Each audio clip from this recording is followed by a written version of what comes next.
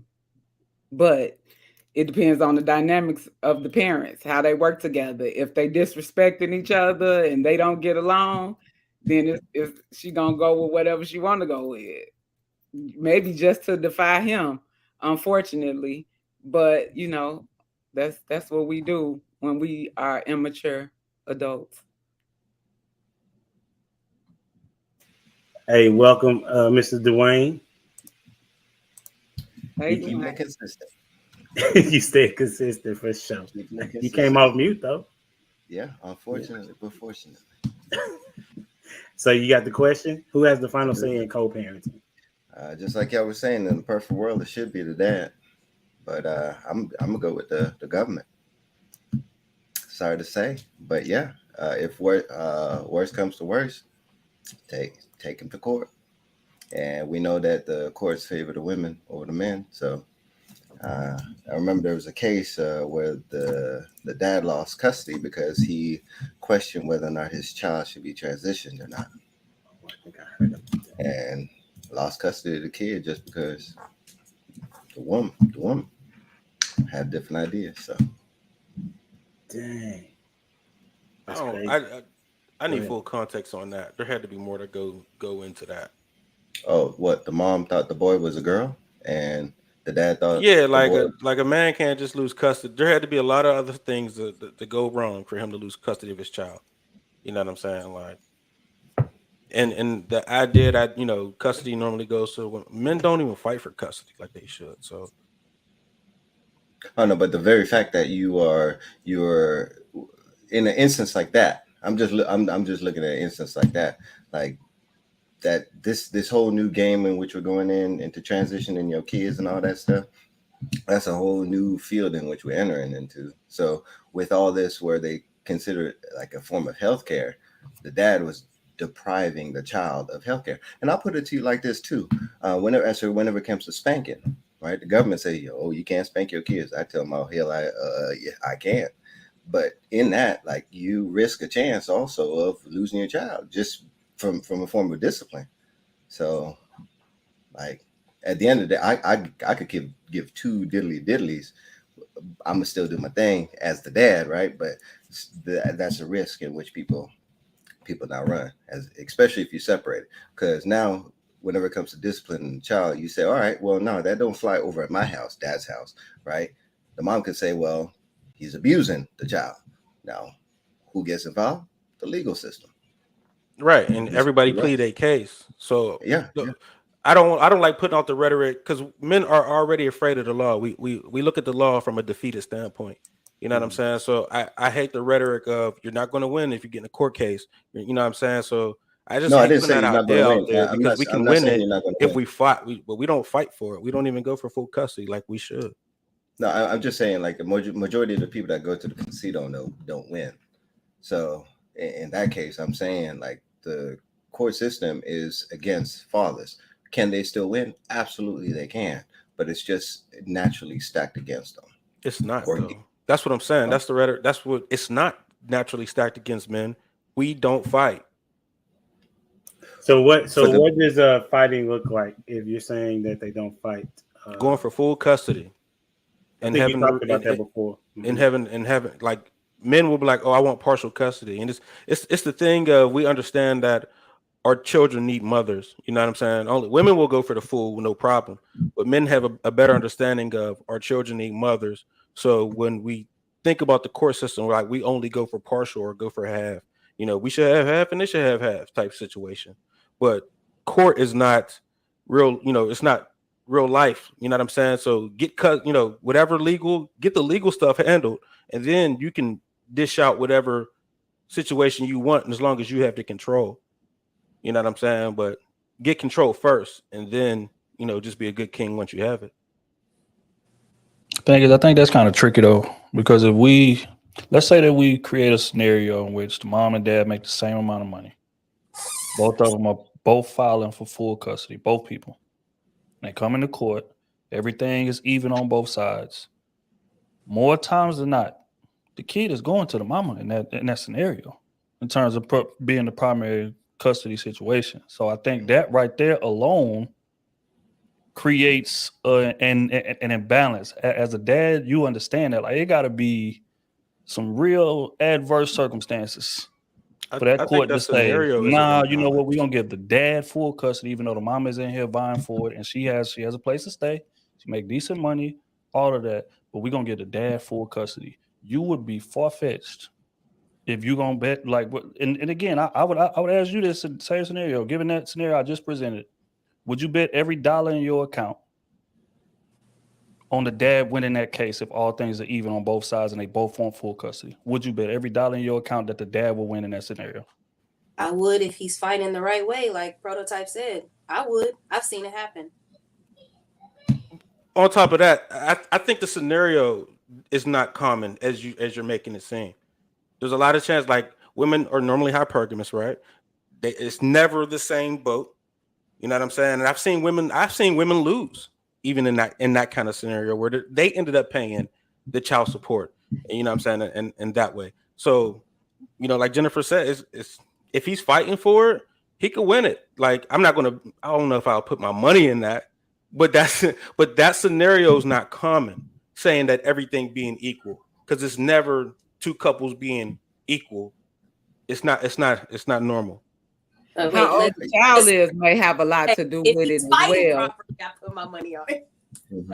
Yeah. So, but I'll even put it like this. Like, I'd agree with you, Prototype. I do, because my anecdotally, my brother, he has custody of all four of his kids, right? And in that's a situation I've seen men win, but the numbers are not in favor of men. So let's say the preponderance, 51%. That's all I'm saying. 51% of the time, or the preponderance of the time, the men will lose. No matter what the circumstances, whether they're not fighting or whether they're fighting. And it's just one of those situations where it's women are the nurturers. So hey, that's how it just goes. They supposedly thinking like, and we could shake our heads, right? We've already said the statistic that the outcome of a single father raising a child is better than a single mother raising the child. That outcome is better. So we've already stated that on this medium. But I'm just saying in this instance now, like the core system is not set up in favor for men. And that's all I'm saying. Like I get your point, and I could also say, like, I have situation, I've seen it myself, but I'm just putting it out there. No matter whatever the situation is, whether the man is fighting or not, it just leans in favor of the women. And from a governmental standpoint, it's a positive for them for it to work out like that, because the animosity that you put, like if the devil was running things, how much big of a wedge can I put between these people, right? And guess who ends up getting hurt in that situation? The child, right? So as for these situations with child support, and I'll even put it like this, I'm one of them. I'd be one of those where I saw my parents split, and then I watched my mom bicker about child support. Your daddy ain't paying child support. Yo, you can't get this because your daddy ain't paying child support. Like, so I was in the middle of that. So I got impacted by that. So I look at that not as a positive, but something that can drive a wedge. By the grace of God, like I don't let that make me salty. I'm just stating what it is. I think the kids should have a choice as well, depending on the age of the child, because I would have chose my dad hands down. The kids do have a choice at some point. You know what I mean? I think it's 11 is 12. When they can make depending on the state. You know what I mean? Like I think it's 11 years old. A child has a choice on where they're going to live. You know what I'm saying? But I understand the way and everything that you might have, your anecdotal experience. But like you said, your brother has custody of all four of his children. You know what I'm saying? He probably had more of a determination to make sure he had his kids. So if more men and had a determination to provide for their kids and raise them kids, I think surely they will win. You know what I mean? I think a lot of men are okay with just paying that bill. I don't think child support was even really made for the black community. It was made for people like that are okay with dishing their kids off as a check, and that generally ain't us. And I think we just got mixed up in that wash. You know what I'm saying? So yeah, I think I mean, the information is that women get custody. I'm not sure how much men fight for it or not. 90% of the time, women get custody in Okay, full court 90%. battles. Man, okay, so 90% of the time, I think I was reading something where it's very much beneficial for the mom to get the kid for the government's sake, right? Because now a single mother is more likely to be in poverty, right? And so therefore she's more dependent upon the government, right? And so then that kid is more likely, if you come from a school system, you know that they're considered at-risk children, which means now I can build more prisons, right? And so it's the funding of the cycle. So yes, men can fight for it. I'm not saying that they do or don't, but I'm saying, but it's advantageous for the government not to let the guy win. That's what I'm saying, right? Even though if the information has come out, I don't know how recent it is that you know that the kid would do better with the dad, right? The kid would do better with the dad. However, they still award the mother, even though she makes less, right? The custody. So, with that being said, I want to ask the question: how can a single dad help his daughter be marriage ready? How can a single dad? I'm asking for like pointers, right? Not necessarily a debatable type of situation, but what are some things that the single dad would need to do or say or whatever the case may be to have the daughter be marriage ready? so I'll kind of jump on this one, Go right? ahead, sir. I've dealt with it. That dad just got to be an example. Um, giving her lectures till she's blue in the face ain't necessarily going to work. I don't think women actually hear the words we say. I just think they watch what we do and communicate it back however they understood it. You know what I'm saying? So if his examples, if she could learn from how he moves, I know my daughter would watch how I greet people. You know what I'm saying? And then like later on, we'll bring it up and like, yeah, I can tell when you're cool with somebody, you talk to them like this, or you know what I'm saying, you dap them up like this. So I think they watch you, and like so going forward, based off of how people, the community respects you or whatever, they know what kind of man is a solid man based off of what's going on around them. And you know what I'm saying? I used to have her with me everywhere. You know what I mean? So that's just kind of how you got to move by just being that example. And even if you talk to a woman like later on, she could tell you examples of what her dad was doing. She knew the rules, but she never knew the logic behind the rules. You know what I mean? And that just, lets me like all they do is observe you and try to, figure it out that way. So your example is everything. Who you got going next? Let's go with well, I don't got no kids. Let's go with Dwayne. Yeah, first up. Yeah, I'll agree with you on that. Yeah, you got to lead by example because yeah, that talking stuff, man, that's for the birds. Sometimes you go back and something you said a week ago. You remember what I said? Mm-mm, mm-mm. Like we're playing telephone, and it's just two people, and then had amnesia. So yeah, I'm coming to the notion or the wisdom that yeah, you just got to lead by example. And even in that instance, like there's still free will. They're gonna go on about their way and do their thing, right? So, like we could only be so much of an influence. We do the best we can. But yeah. All right, Dia, come on with it. I would say being her example of how a man should treat her by the way he treats her and the women in his life. My dad, in honest communication, like he didn't lie to me about anything. He didn't sugarcoat anything. He talked to me about guys. I think men know more about women than women know about men. So it's imperative for us to understand from a man's perspective what men view as wife material. So I would say definitely by example and honesty. I don't care how old she is. Don't I think as parents, we it's a lot that we try to shelter our kids from, and I think that we do them a disservice when we're not honest with them because now they have access to everything, even the things that you think that they don't. So it's best to communicate with our kids honestly to find out what they know and assume even the things that we think that they don't know and act accordingly because you don't want them to get misinformation from people around them rather than being comfortable enough to come to you, especially as a dad. I think girls naturally have a reverence for their fathers if if they present. So you want to have an open line of communication. You don't have to be graphic, but you need to be real. So I would say honesty and being her prime example. I'll go with Trill. Um, I say for one, and instilling confidence in your daughter. I think a lot of women out in these streets searching for validation that they don't have at home. You should be the first man to tell your daughter how gorgeous she is. You should be the first man to tell her how smart she is, and things of that nature. So that way, when she hear it outside, it's not new.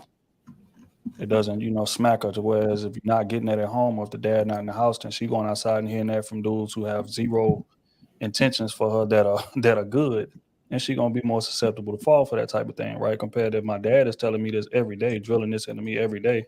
When I go outside, it's not new. So I think that's one, instilling confidence in her. And for two, teaching her what it is that men actually value.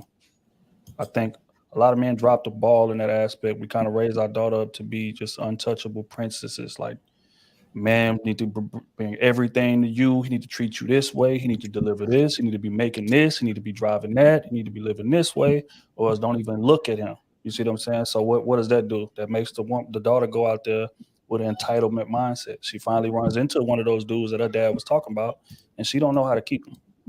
She knows how to get pampered, sure, but she don't know how to take care of that man. Why? Because the dad never instilled in her, hey, this is what most men typically value. Now, of course, it's going to be variance depending on the man, but men are pretty simple across the board. If you can give us about 5 things, I think I made a video on that.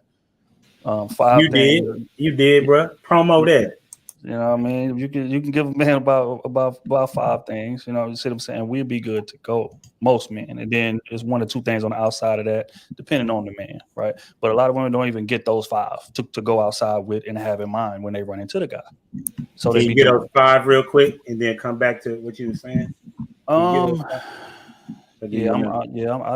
messed around, forgot what I said in the video, man. I'm gonna have to go do a bit of research. No worries, I might have to go look for it, but it was really good. My bad, I didn't mean to cut you off, but I just go ahead. No, it's all good. But yeah, so I think those 2 things, man, is confidence and teaching your daughter what it is that a man actually values, so she can know how to take care of one when she runs into the one that she needs to run into. We're gonna go ahead to Brandon next. All right, well, damn, y'all took a lot of the ones I wanted to say. I would say, I'm trying to think about like what are the things I would want to teach if I have a daughter, and I would think first and foremost I would like to teach like accountability, which and the ability to recognize and be able to take accountability for for their actions or what have you. And with that, I also believe that comes with instilling confidence in her, to Trill's point, say I don't want, the first time someone, bigger up to be some dude, some dude on the street. I want, so I want to be like, I heard that before. They ain't like, man, you ain't saying nothing. Additionally, I guess one of the things I've talked about before on my podcast is like, a lot of the times with the kids, we see our parents, or in this case, our fathers, as like the finished product. So we hear the stories about how women say, "My daddy spoiled me," la la la la. Like, but you don't know what he was like when he first came up.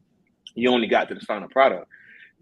So when they start dating and they looking at these 18, 19-year-olds, they expecting the same treatment that my daddy gave, but they can't do that because they need another 20 years to get to the same level as what your daddy was when he was providing you with the things that you are, proudly saying you need your man to give you. So I think being able to show, your daughter what it was like, what it takes in order to maintain, the lifestyle that they're affording you. Not necessarily, I'm not saying like, should they show her the bills every month, but they need to see that this shit don't come easy. And if only just to build a kind of an appreciation for the services and like the protection and all the things that the man in your life provides for you, so they can go out and be able to appreciate a good man when they see one. Who you got going next? So we only got one more left. So I think is it Jennifer? You haven't gone yet, right? No, I haven't. I'm sorry. I mean, you guys have pretty much said it all, but Brandon took the one that I was gonna say. Definitely holding her accountable. Just teaching her that accountability, leading by example, being her first love, so she knows what healthy love looks like, and not going out, just falling for anything because somebody's like Trill mentioned, somebody's giving her attention and she's never had it before, so she don't know how to act. So just leading by example, being that first love, holding her accountable for her actions, and teaching her the right way to do things, for herself, for her future husband, and and traveling. I feel like that's something that we lack in a lot.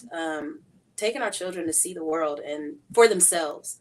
There's a lot that we see, because we have exposure to so much now with social media and the internet. We can see a glimpse of whatever the media wants us to see of these other cultures and places and countries and whatever else. But we really need to take our children to see those things for themselves, because it's not always what you see in the media. And real quick, humble dad, the 5 things. I got them now. I had to go back and What's up? I make way too many videos, man. You do, bro. But number 1 was gratitude / respect. See, I got gratitude and respect on the same level because I think it takes respect to give somebody gratitude, right? But that right there is number 1. Number 2 is loyalty, undying loyalty to that man. You're gonna value that. 3, sex, self-explanatory. Sex in a frequent, consistent fashion. 4, understanding of the fact that we ain't gonna always have this shit figured out. Understanding of the fact that we got programming that works against us in terms of being successful in this relationship that we have to break and kind of repurpose and relearn how to be in a relationship in a successful way. And number 5, attention to detail. Going back to the piece about what I said about knowing what a man wants, teaching your daughter what it is that a man wants. She needs to be humble enough to pay attention to detail and don't come in there full of entitlement because all I've ever been told is what I need to be demanding from a man. But when I get there, I know how to pay attention to what it is that my man values so I can reciprocate that same energy. But those 5. That's good. Anybody want to add to that? Okay, so we're basically saying that the dad needs to lead by example, is what it said. Now, this example comes in the form of, I think one person said how he treats the mother and how he treats the women that are in his life. I think somebody said that. So my question that I have that I've been pondering, since as though that we in our culture are raised by single mothers, and then how do men learn how to treat women? That's my next question. How do men learn how to treat women? I'm interested to see who want to go first on that. I'll go first on this one. I hate to say it, but first of all, I like to say I've been very fortunate to have both my parents growing up. So, like, hey, before you go, I just want to say this part. I'm not trying to make this controversial for anybody who's thinking that. Okay, I'm looking for answers. All right. Well, I think the real answer may be controversial, but it's going to be the answer.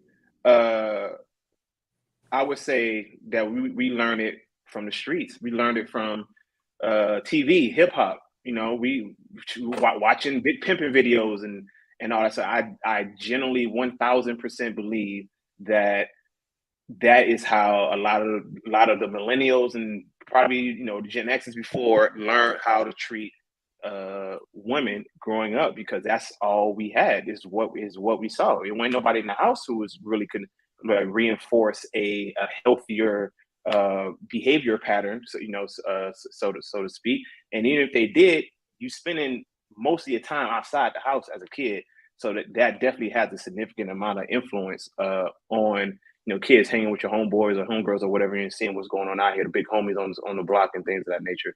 So I think that the majority of the education when it comes to how we treat our women is, so I was gonna say social media, but social media now, but back then it was just like TV, music, things like that. Who you got going? Or anybody can chime in now. This is on you. Chime in. Go ahead.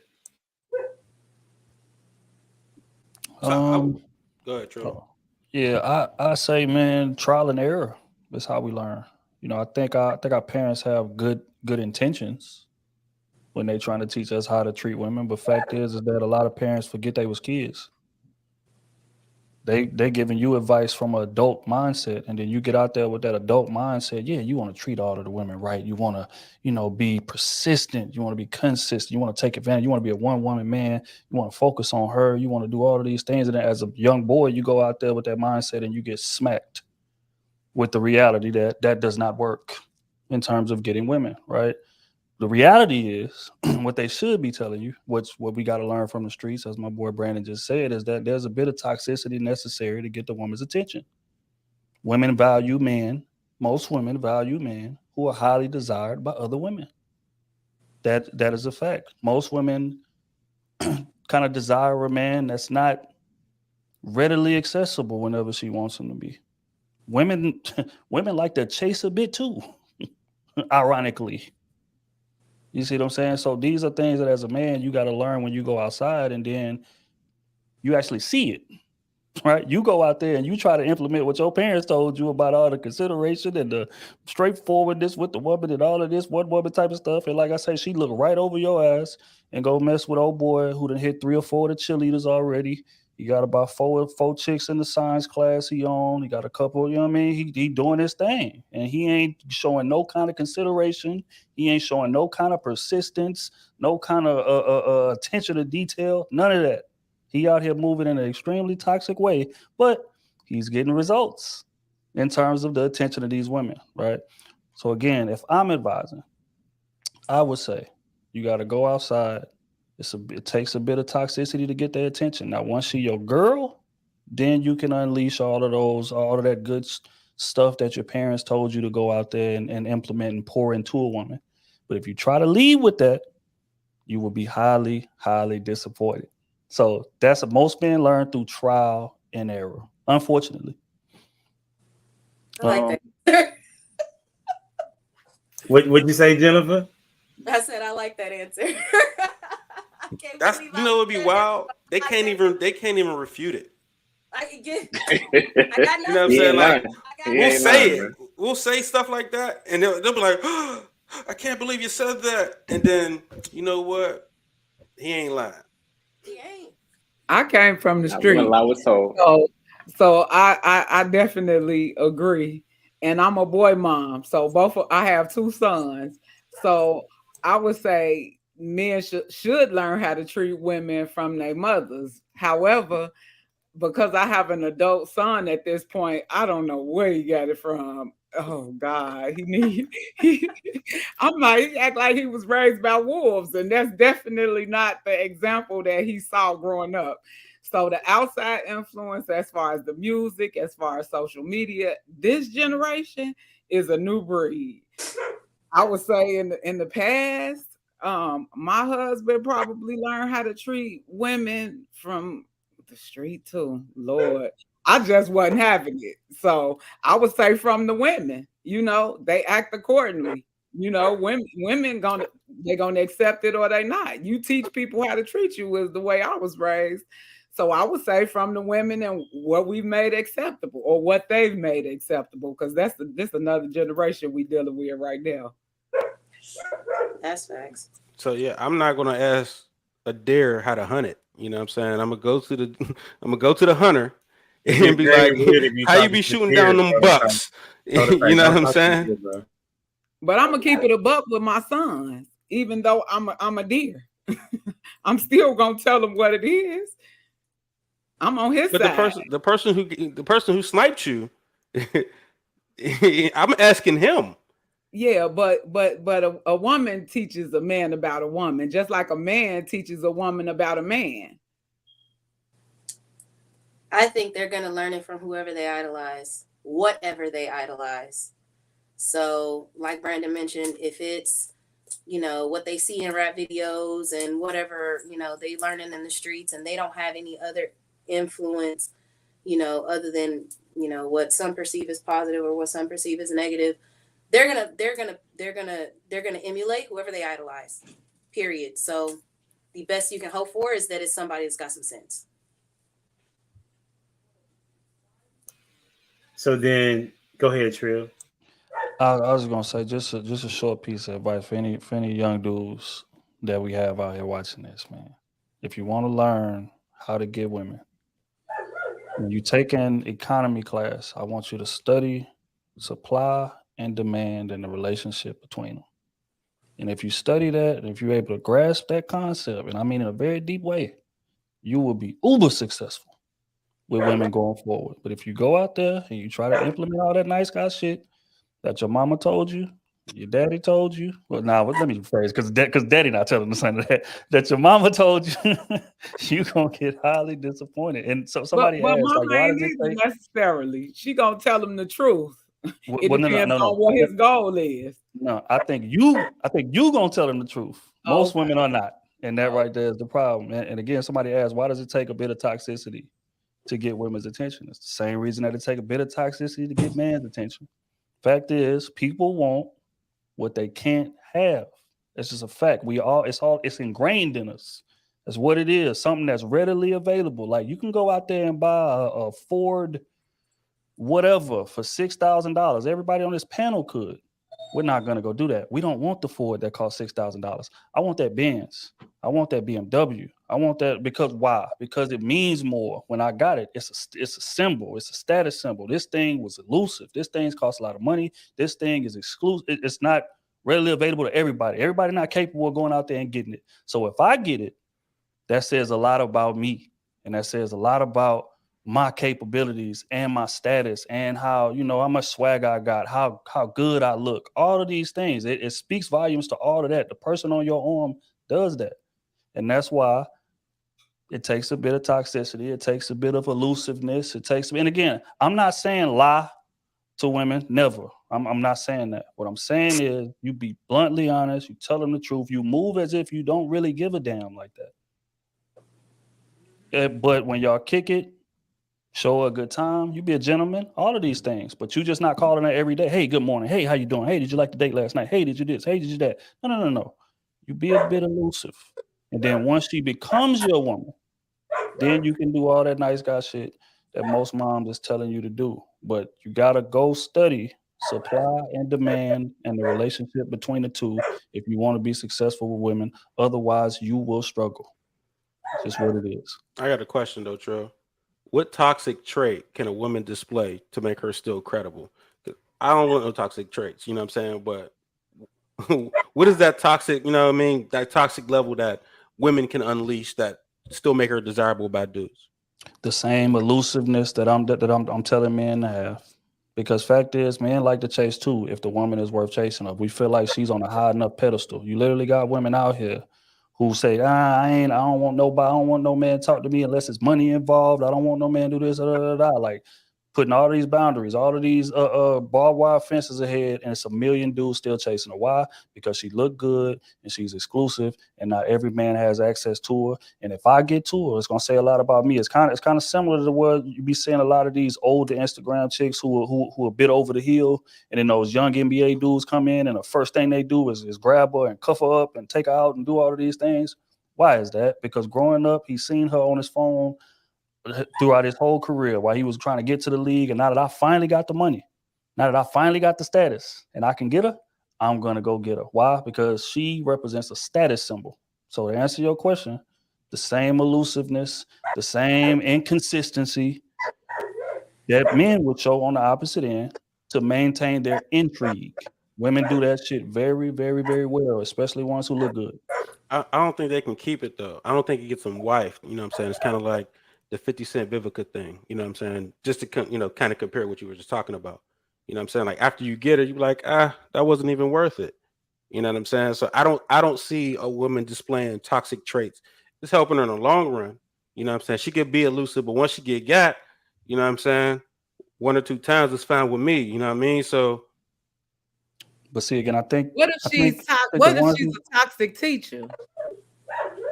Because I'm saying that to say because a woman got to be able to teach him something. If she's showing him something that he ain't never experienced, and she can get him up there, then it don't matter how toxic she is. Men turn hoes into housewives all the time. No, we know no woman. Wait, say that again. Men do what? Turn hoes into housewives all the time. That's where that came from. Look his face. I'm just what? Nah, but look though, these is the women who get wifed. I'm explaining to you the difference. There's some women who's mastered the art of moderation, right? And that's what I mean by the elusiveness. The women who get kind of used and kind of spit out, those are the ones who make themselves readily available right out the door. Or let's just say you do cover it. Everything just falls into your lap. She didn't give you the whole blueprint on what it is that she like. She calling your phone 2-3 times a day, texting you 2-3 times a day, blowing your shit up, just doing way too much. If you make yourself that readily available to anybody, let's take men off the tape, anybody, they're going to lose interest in you because I feel like I can always come back to you. I got you in my back pocket, right? But the women who are able to master moderation, those are the ones who keep men intrigued for a long period of time. They get married, they have kids, and he still ain't quite figured out yet. Those are the ones that get wife. Now, the ones who ain't mastered that ability, you're 1,000% right. Those get used up and spit out immediately. I agree. No rebuttal, man. Listen, I don't know about that one. The women that get wifed up are the ones that are actually wife material. That's my thought process on it. And it depends. It depends on the level of the dude. You know what I mean? Like what? I've seen throughout my years a lot of hoes get wifed by pastors. You know what I'm saying? Like really? I've seen that. Yeah, really? I've seen plenty of that. Really? But I mean, they're the guys that like didn't was lame or corny or whatever, and then became a pastor like later on down the line and want that hoe they couldn't get. You know what I'm saying? I see that a lot. Or a real simp dude with that don't even last, and she don't even be wanting dude. Like you know what I mean? It's always a temporary situation where she's just trying to get like a little retirement plan, but. So you telling me you think that a woman that has been a hoe is going to get wifed up faster than a woman that's actually in the mindset of wanting to be a wife? He's saying that it depends on the man. Yeah, it depends on the man and like what he had access to in throughout his life. Okay, so you're basically going with what Trill is saying that dudes are out here, if he does get married, he's more likely marrying the woman that he couldn't get before. Correct. There are tears humble that everybody ain't been able to pull attractive women all their life. That's unfortunate.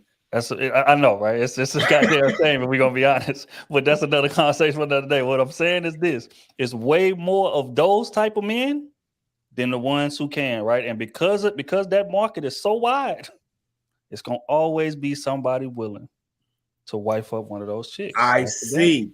Then that goes to what Rilla used to say: you get who you qualify for. Exactly. Okay, so then I'm learning on this one because my thought process was different. So that means that a woman that lived the lifestyle as a hoe gets wifed up because the dude is not equipped enough, I guess, or he's not prepared enough, or he sees her as more than what I guess she probably is. Is that what y'all saying?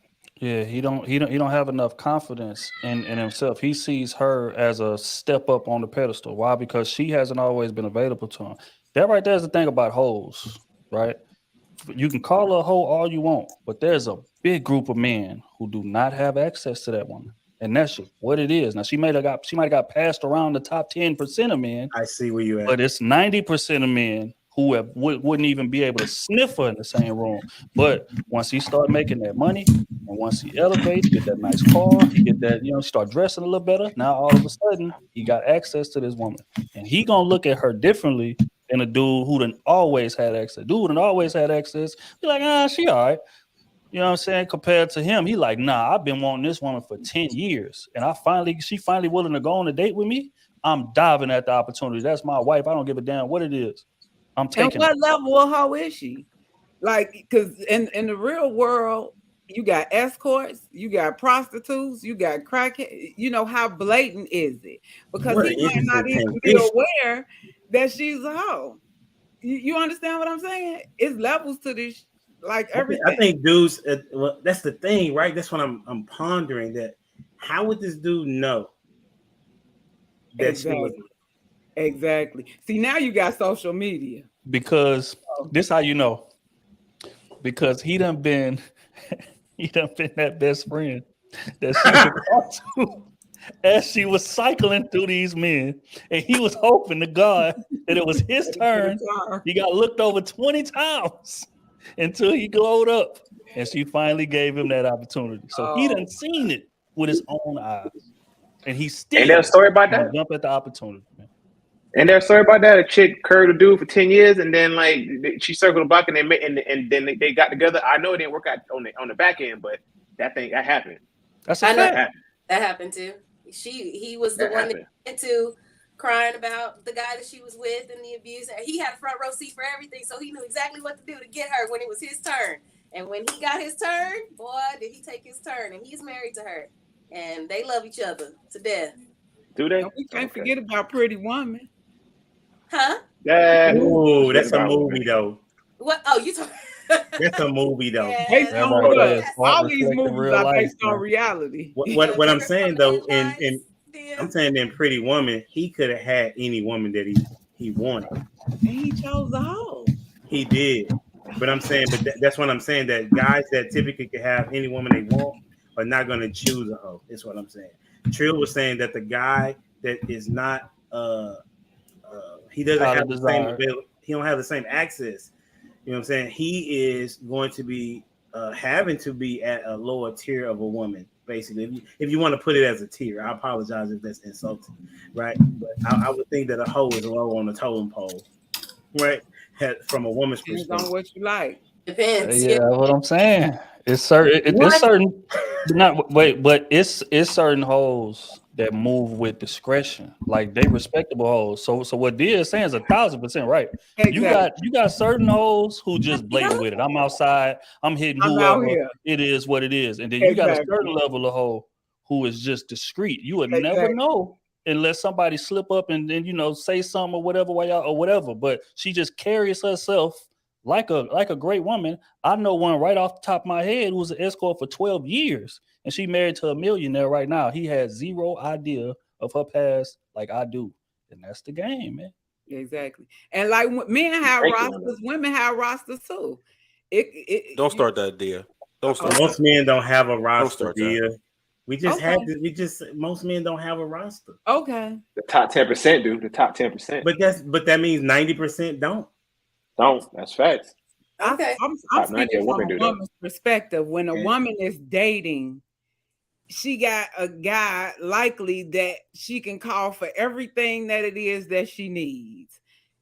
Different guys, depending on what it is that he could provide, is all I'm saying. And how would you categorize her? When she's having sex with all as an auntie? Yeah, that's what I was gonna say. Categorizing herself. Is she having sex? She having sex with all those men?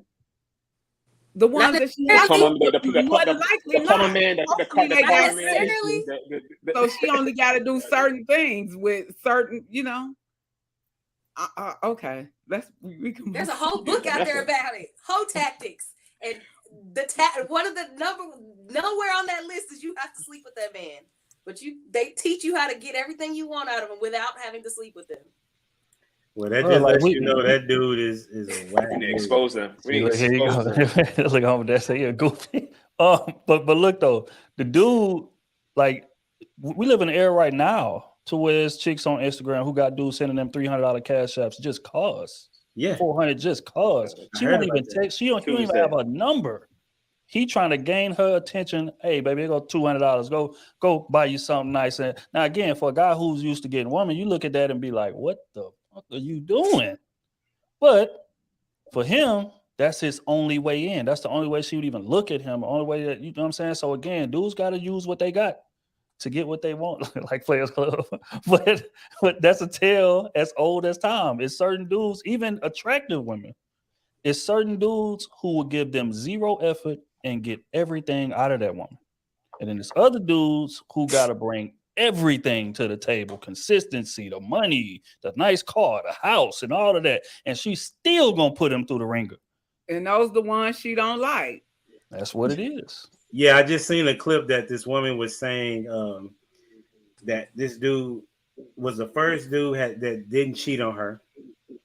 And he was the first dude to have financial plan and have things together, and she married him, and then it was not enough, she said, or that there was something missing, and she divorced him. Now, I'm not saying that always happened, but that's crazy, right? That she had everything that she wanted in a dude and was like, nah, I'm good. You know? But see, that right there is what she told the lie, Humble Dad. She didn't have everything she wanted. She wanted a little bit of that toxicity, a little bit of that intrigue, there you go. a little bit of that elusiveness. She's used to some form of abuse, and she wasn't getting it. I've literally seen women out here, I swear to God, man, to where you will be dating a chick, or you'll be, I don't want to say dating, you will be in entanglement with a chick. And she would bro, and you would literally tell her, like, look, sweetheart, like, I want no parts of a relationship right now. I'm gonna just be real with you. Like, I'm focused on this. I got this going, I got that going, whatever the case may be. And as a matter of fact, you deserve better than me. You deserve a man who's gonna be consistent. You deserve a man who's gonna be 100% about you, attention to detail, all of that. And I had a woman look me dead in my eyes after I told her these things and said, that's a salesman you technique. can't tell me what I deserve. That's a salesman technique. That's A1. And on that day, I learned a valuable lesson. It's just real. I learned a valuable lesson that day. Is that all juice is not created equal, man. That's just reality. That's crazy. What you were saying, Brandon? I'm sure that what you finished. Yeah, no. That's a salesman technique. Yeah, just one more thing, because after that, I was scratching my head, and I'm like, what? Oh, okay. And I asked her why. I was like, why do you feel that way? She said, looked me dead in my eyes with a straight face, and said, 50% of you is better than 100% of the men that are available to me right now. I've heard that before.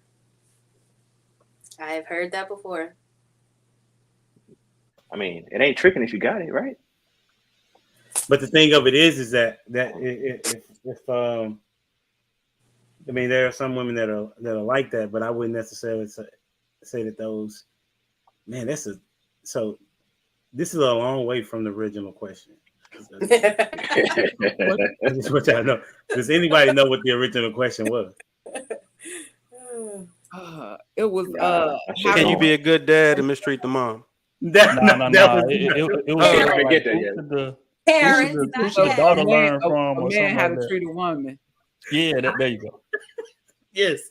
Yeah. How do we learn how to treat women?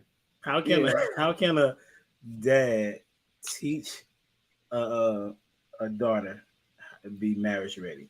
No, that was the first question. That was first. Okay, so what was the second question? The second one was, who teaches a man how to treat a woman? Yeah. Who teaches that, right? And then we got into whole talk, and that there's respect. Whole talk. That's in line, humble dad. That ain't detouring at all. If we're gonna keep it real. Levels to this whole stuff. Listen. I can only imagine what my colleagues may say when they watch this. Bro. Wait, so They grown. who teaches their kids how to be hoes again? That I didn't get that point. was never a question. Oh, my bad. Let me go back. Hey, somebody had to teach him though, Dwayne. That's a real question. I'm just saying, but I'm gonna go back on mute though. Listen, I'm gonna put that one up, okay? Oh my God. Here you go. Who told? I like that. That should be a segment somewhere. That's a segment. I don't know where yet, but it's a segment. I think you got to get some of what you don't want though, so you can figure out what you do want. So that's a phase. You know, everybody got to get some toxicity because that's how that's a toxic trait. That's a woman thing to say. No, I'm saying. No. I think most. That's a woman thing to say. The first person to say it was a man.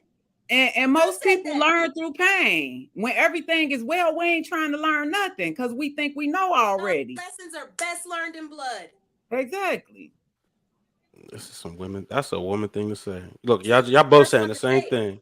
Men don't think like that. We don't talk like that. Nah, she right, prototype. I'm gonna keep it real, and this is how, right? We had a question speaking to how do men learn how to treat a woman, right? And I got a different answer for you. Losing a good one. That's how we learn how to treat a woman. Pain, the pain that she's speaking of, right? Exactly. Because I had this good woman. She was telling me what it was that she wanted. I had no idea how to handle her. She finally got fed up, walked out on me, and the pain from that taught me how to try to treat women going forward. So what she's saying is right. I agree with that, but I feel like you talk about pain, but I feel like they talk about suffering. I feel like Trail's talking about pain. I think that's logistics there. You know what I'm saying? Tomato. And I don't want to speak for my anecdotal, you know what I'm saying? Because I don't have the same sentiment as, losing a good woman. And, I think every woman could be good to somebody, you know what I'm saying?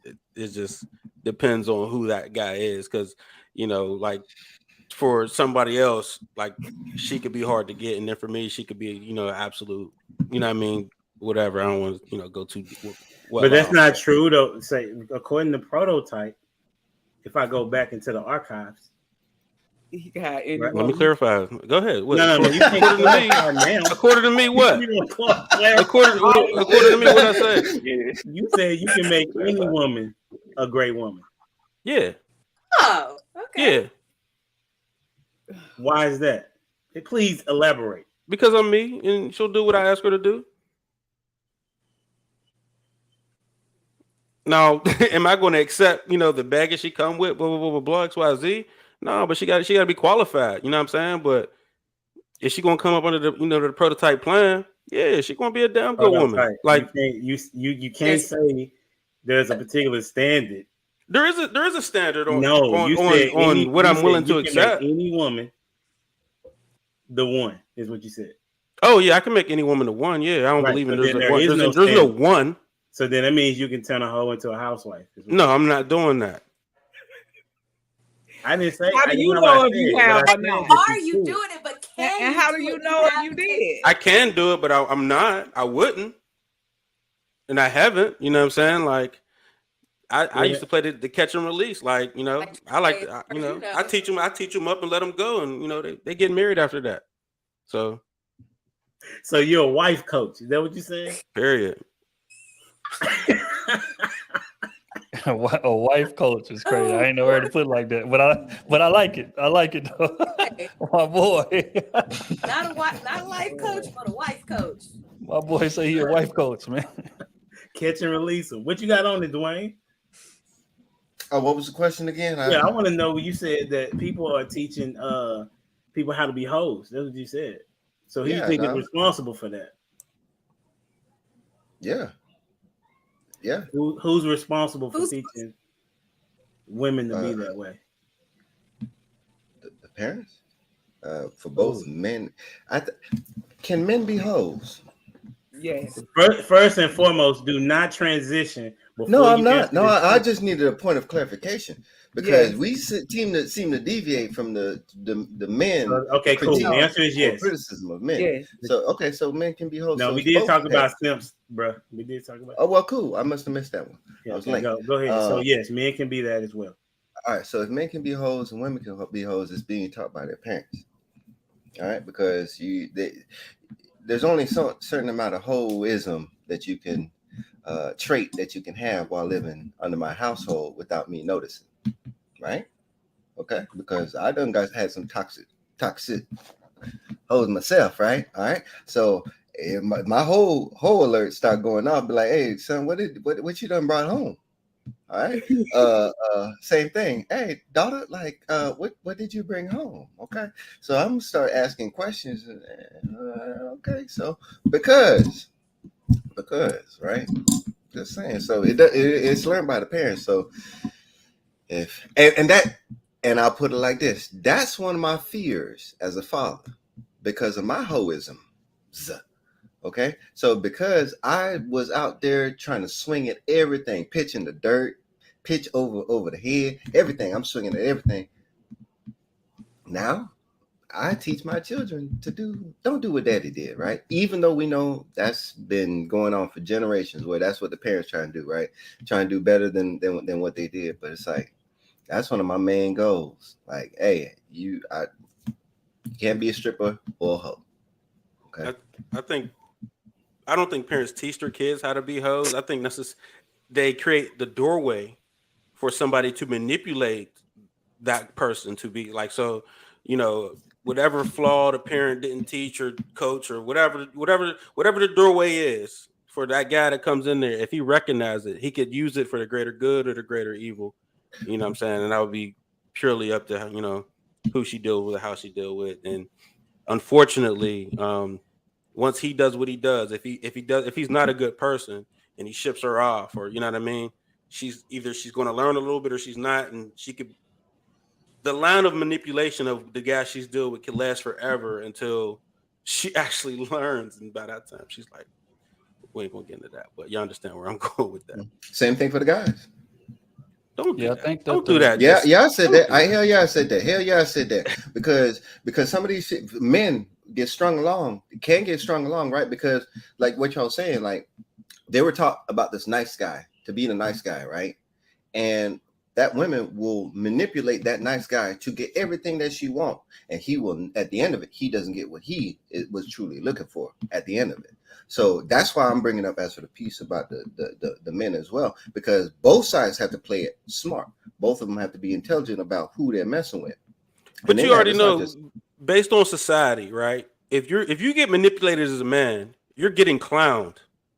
If you're getting manipulated as a woman, it's always the dude's fault. So it's your fault if you get manipulated by a woman, and it's a man's fault if he manipulates a woman, if she's manipulated by a man. So that's one of those things where we got to teach our young boys, you can't be the stupid one. But you don't know you're the stupid one when you're in the situation. Right. So like whenever you get that hoe, right, that you've been chasing after for 10 years, right? You happier than a mother. You happy, right? You golden good. It don't matter who call you stupid, right? Yourself probably on your inside, man, you stupid. But I got it though. Like, but that's the thing. You got what you wanted out of the whole thing. You done caught yourself a hoe. Everybody else knows you're a hoe, right? But you think that hoe is special. You done caught yourself a special hoe. All right. But no hoe like her. Right? That you got yourself a real one. But you happy. Everybody else clowning you. But you happy though. So from my standpoint, hey, most people, hey, it's about whether you're happy or not. I understand you haven't been in this country that long, Dwayne, but it's cool. I'm gonna let you. Yeah, that's international. Simping is international, right? Hoeing is international. As a matter of fact, they fly him out now. Flew out. Right? Yeah. Fly him out now. It's flew got a passport? Come on with it. I mean, you got a point. I mean, as far as like the culpability is definitely on the parent, but I agree with Prototype is saying that they do it indirectly. It's kind of like putting a sign on a door that says "Do not open." Most people who walk by that door, they're gonna read that sign and they gonna open it. I want to see why that sign is right there that says don't open it. Right. In fact is nobody know it and close it back. nobody Right. know. I mean, I gotta know. It's itching me to know, right? But I think that comes from I think it was something Dia said earlier about parents not being honest with their kids and trying to shelter them too much and scared to have those conversations, especially a dad, if we're going to keep it real in terms of him having a daughter. You don't even want to bring up sex. I don't want you ain't having sex till you're 40 years old. Don't even bring it up to me. I don't want to hear it. I don't want to talk about it. None of that. That's most dads, right? So what you do when you do that is that when she gets outside, because you done put so much of a taboo on it, when she get outside, I want to know why he's fighting so hard to keep me away from this. And then once you experience it, and sex is amazing, if you're doing it with the right person, right? You're going to want a little more and a little more and a little more and a little more. But it all stems from that curiosity of them being so hard pressed against it and not even wanting to discuss it, not even wanting to give you the guidelines on how you should be operating, none of that. And that feeds intrigue. So yes, parents are culpable, but in an indirect way. Can I say something? I definitely agree with that. It comes along with parents paying attention to their children as individuals and what they have going on with them specifically. Like if you know your child is, whatever it is, whatever the chink in their armor is, that's what you have to reinforce. And it may not be the same from one child to the next, but all of that comes with it. So it does start with the parents because it comes with paying attention to your child and knowing them. And like Trill said, being honest with them about, what their weaknesses are, what their shortcomings are, and reinforcing those, strengthening those areas, because every child is different. And, while you have one child that, like we talked about, if they're not getting the attention that they think they need at home, they're going to go out and, seek that attention elsewhere. And if they get it, God help them if they get it from the wrong place. And then you have a kid that you could tell them that stuff all day long. And even though they're not necessarily getting the attention at home, they still don't care. Like, whatever, I don't care about that. But they have some other, some other chink in their armor, having to do with something else with them psychologically or physically or whatever the case may be. You just have to know your children and pay attention to them and spend time with them, quality time, real time.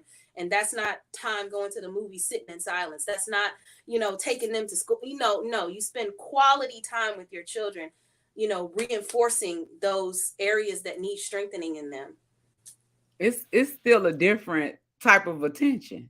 So even if you spend time with your children, they still gonna explore. You can talk to your kids till they blue in the face, and they gonna do whatever it is that they want to do. And like Trill said earlier, we have to remember that we were kids. And the reality of it is nothing is going to shelter us from reality.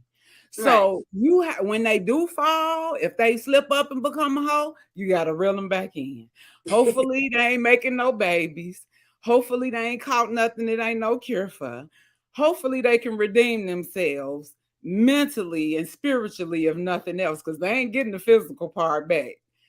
But you just go through it with them. That's just the reality of it. Like we live in, this is life. We imperfect, they imperfect, and we have to remember. That was key for me to remember in raising my son, what I was when I was his age, and because of where I came from, he didn't get an inkling of the street.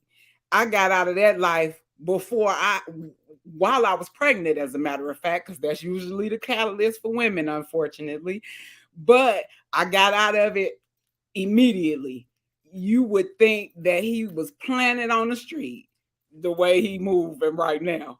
And the only thing that I could do is be honest with him and remember how I was. He's still better than me, even though he doing him. It's just life. Soldiers still go out on the battlefield and die, but like I said, you just gotta equip them properly so that when they go to do battle, regardless, they're better equipped. They still may go out there, like you said, and get hurt and die and everything else, but they are still better equipped than the person that went out there in their jeans and t-shirt, with no armor, no protection, no knowledge, no nothing, going into battle just bare naked, versus having the tools that will help them, especially in a situation where, like we said, you as a parent see you see the things that you see those things in your son, and it's not because he was ever exposed to them because of you, but you see them try to get a jump on that so that he'll have a better success rate than you did. That's what's up. That's good. I wanted to commend y'all on that one. I mean, we did transition pretty well. Y'all, in the back chat, sometimes it's really funny. So forgive me. All right. So we're going to get into the main topic. Oh, my God. Oh, my God. It's so fun to be on panel sometimes because the back chat, like this one is pretty lighthearted, but me and Trill have been on some ones when it's in the back chat, it just be outlandish, bro. so this one is definitely pretty lighthearted. So the information that we talked about is that men are able to teach their children how to be to treat their how to be a better I guess what is it? How they treat their mom is a good way of how they can know how a man should treat them, right? That's what one of you said as well. So, but in the situation that I was described earlier, well then how can he be considered a good dad and mistreat their mother? If the statement is how he treats his mother, how he treats their mother, or how he treats the wife is the reflection of what it looks like to be the example, which is what most of y'all said. So this is going to be a free for all. Whoever wants to answer, because I want to be very cognizant of your time. If anybody's, I'm going to start with Brandon, right? Because Brandon hasn't talked as much, and then everybody else can get fill in. So the question that we've come to today is, how can you be a good dad and mistreat your mother?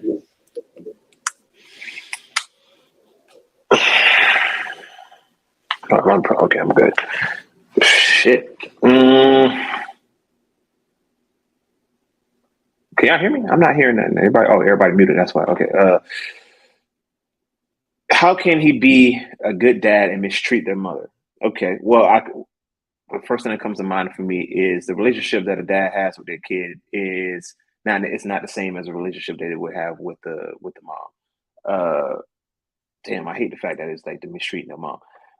I mean, I'm speaking completely anecdotal here, but I feel like we've seen and I've heard many different stories of just like a dad, mom and dad fighting all the damn time, yelling, kicking, and screaming, just having like a very tumultuous relationship. But the relationship that the dad has with the kid is good.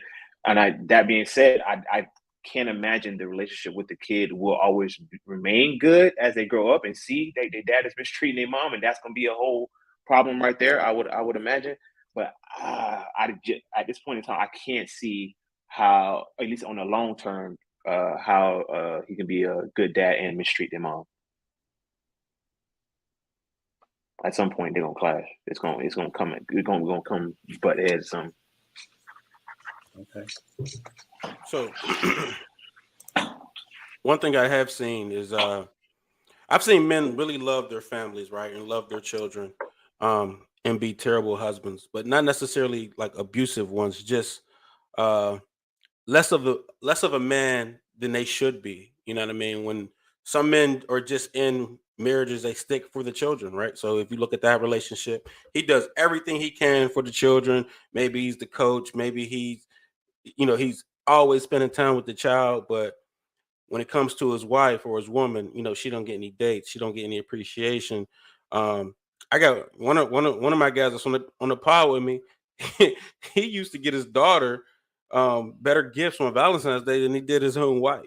You know what I'm saying? And it's just like it was just one of those things where, like, when I'm just here to keep my family together and I'm here for the children, I could come a very low level husband, you know what I'm saying, where I'm just doing the bare minimum just to keep this relationship going, to keep the marriage going for the sake of the child, and I can still be in my child's life. And I might be scared of the rhetoric that's out there, like, oh, I'm gonna lose in the system, I'm not going to be able to have full support, or she's going to get me for child support, or you know what I'm saying, I'll be a weekend dad. So guys fear that too, so they won't leave to keep that connection with their children. You know what I'm saying? So that's a way that I see like a dude could be a good dad, but still be a terrible, terrible to the mother, is by completely neglecting the whole, the rest of the situation just for their child, and deprive the wife of her needs. He pays the bills or whatever, but like I said, there's no dates, there's no intimacy, there's none of that thing she needs to keep going.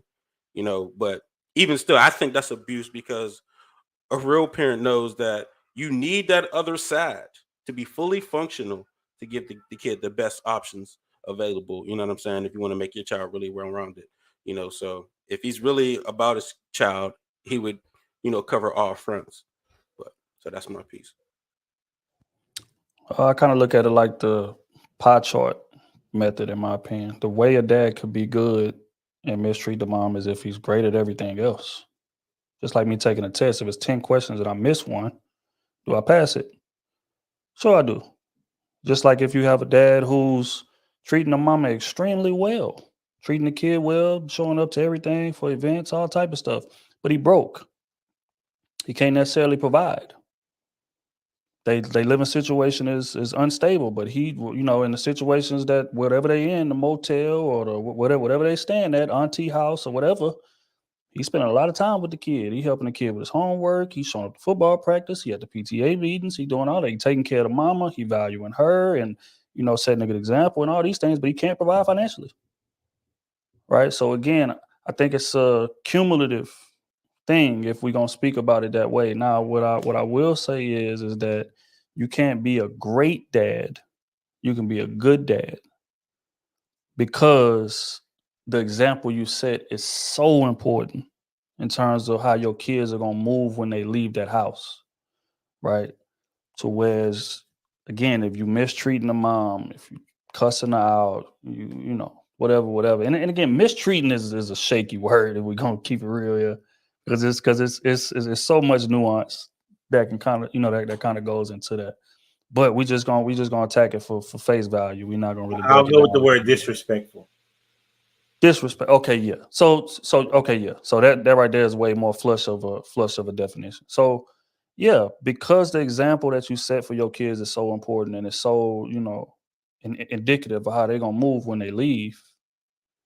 You can't be a great dad if you're disrespecting their mom. You can be a good dad because, like I said, it's a cumulative thing. As far as great, no. So that's how I see it. Again, every parent is lacking something. But again, different things are kind of weighted differently, and I think that's what gives this question credence and makes this question a kind of debatable situation, and it kind of depends on the person in terms of the weight of these things. So yeah, that's my answer to that one. Cumulatively, you can still be a good dad if you are mistreating the mom. Yes. Okay. Who got next?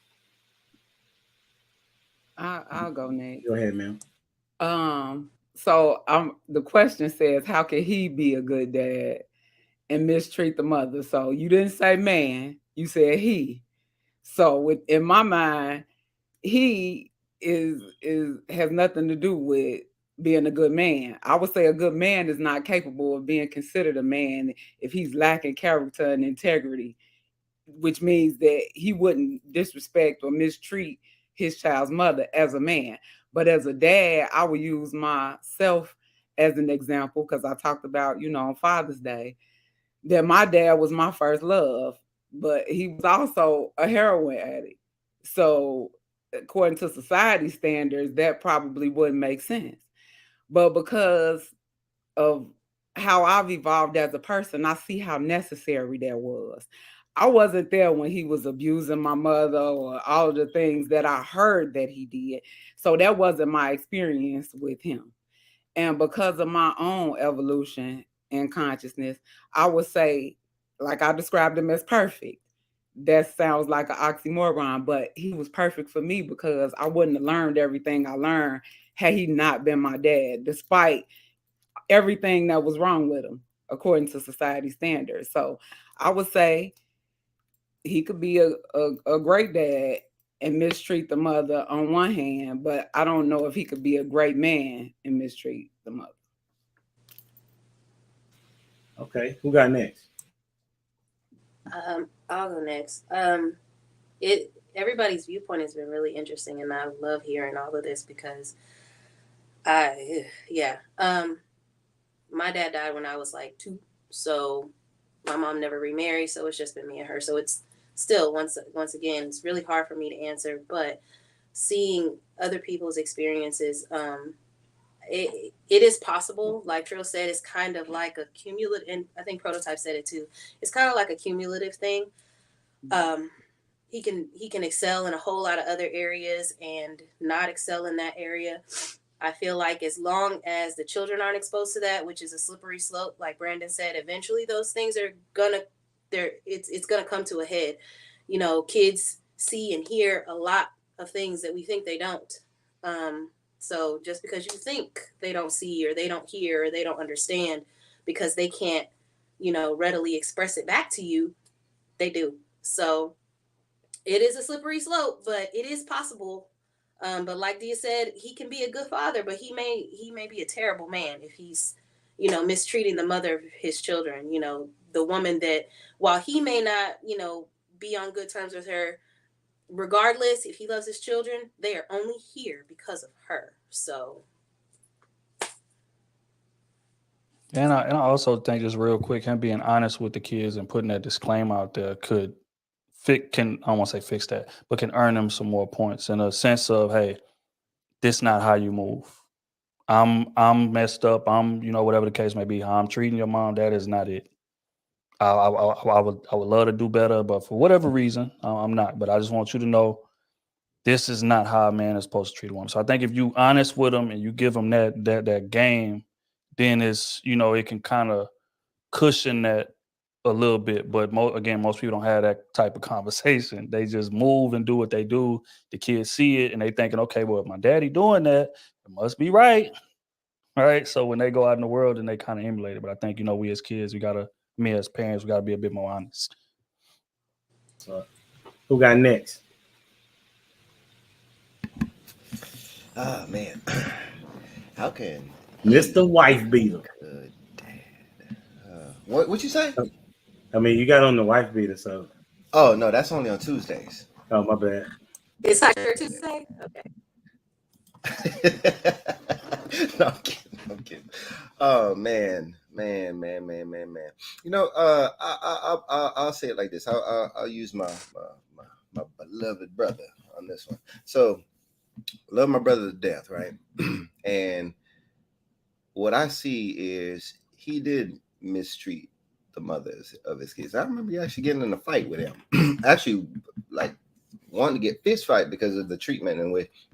But then again, some of the things that she did as well was fairly interesting, and some of the things that she did in order to impact the kids was fairly interesting as well. So everybody's coming into a relationship broken. As much as a whole as we want to be broken, right? So I think the kids are one of the ones that knows us quite well because they sit back and they observe. So they're going to formulate their own perspective. Like if you have the deadbeat dad, right? The mom might think he's deadbeat, but to the child, oh, he's everything, right? And that's something that might baffle the mom's mind. Like, he don't even do nothing for you. He don't know. But there's still that love, and that can be an irritant. So I'm speaking from the perspective where in some instances, as for that mistreatment, if you're not married, because let me go back and read. Nope, doesn't say anything about married. Mistreat their mother. Yeah. They didn't say nothing about them being married. So even in that standpoint, if they're married, that's a whole different ballgame, right? If they're not married, that's rough as well. But it's not the same as if they're married, because there's a higher expectation at that point when marriage is involved.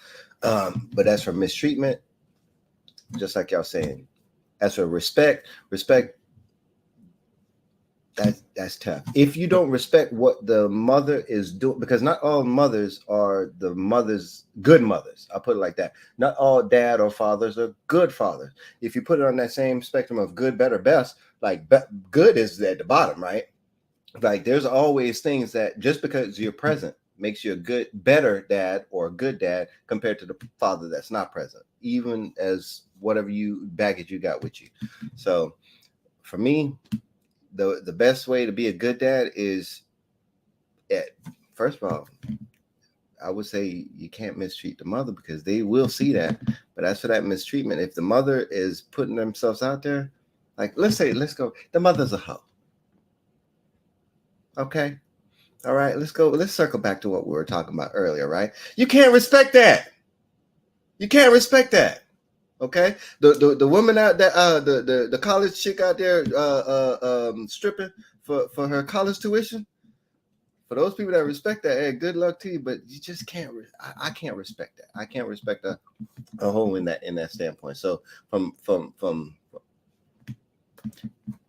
I don't know. I'm struggling with that one because you should, but then it's difficult. It's just difficult. Okay. So as for going about, it's how I'm going to interact with the child. So I'll say this one last thing.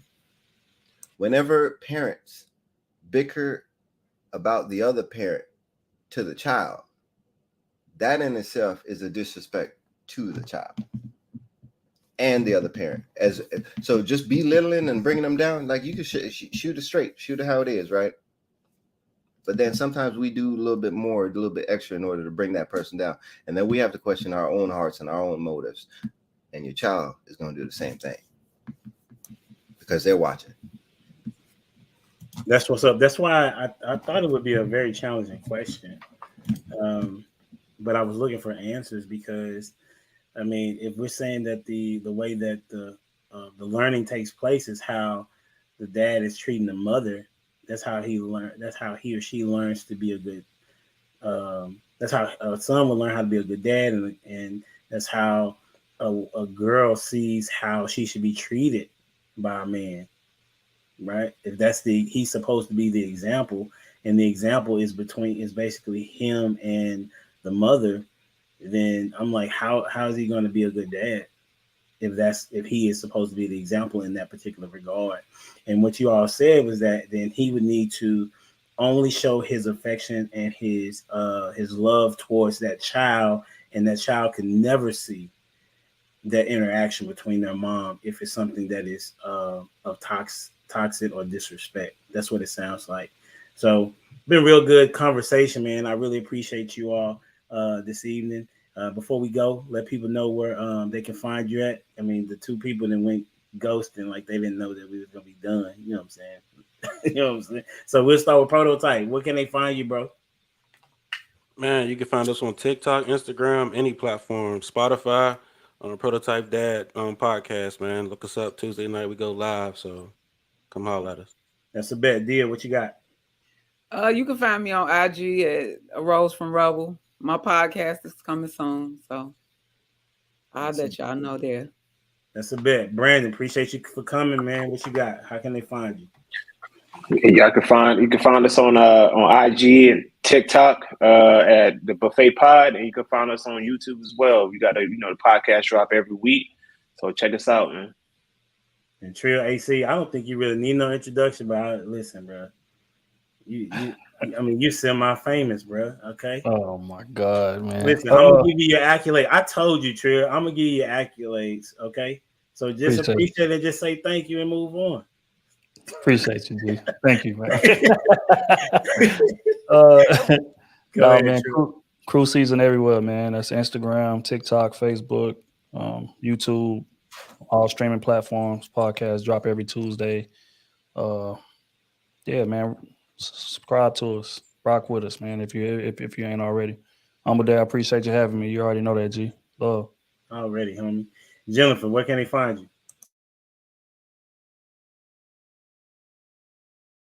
Are you paused? Jennifer, what can people reach out to? I don't know if y'all can hear me because my audio is acting We can hear you. But yeah, you can hear me? Okay, yay, good.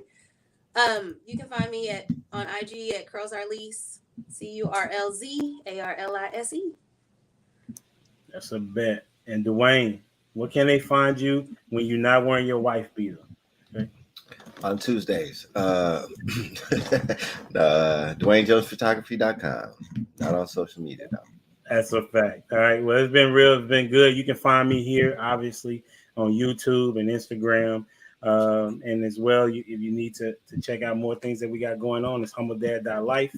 And then me and my wife, we started a podcast together where we just going to document our life as well as bring y'all some of the conversations we be having.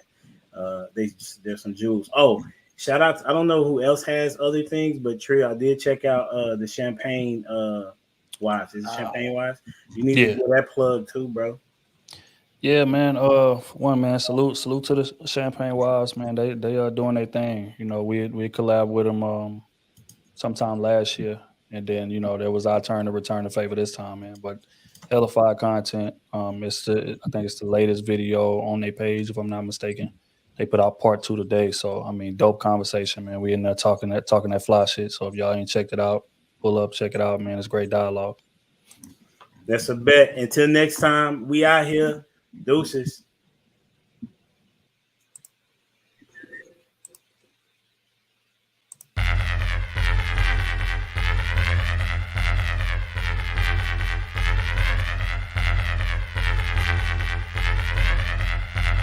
The boy is dangerous.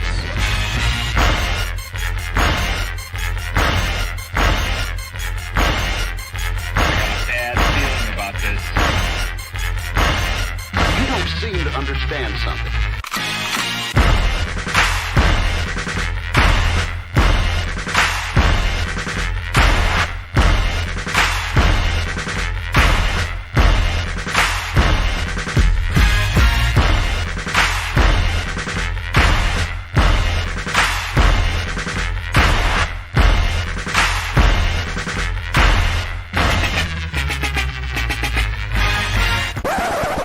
The thing that I like most about being a dad is that I see them about to impact the world.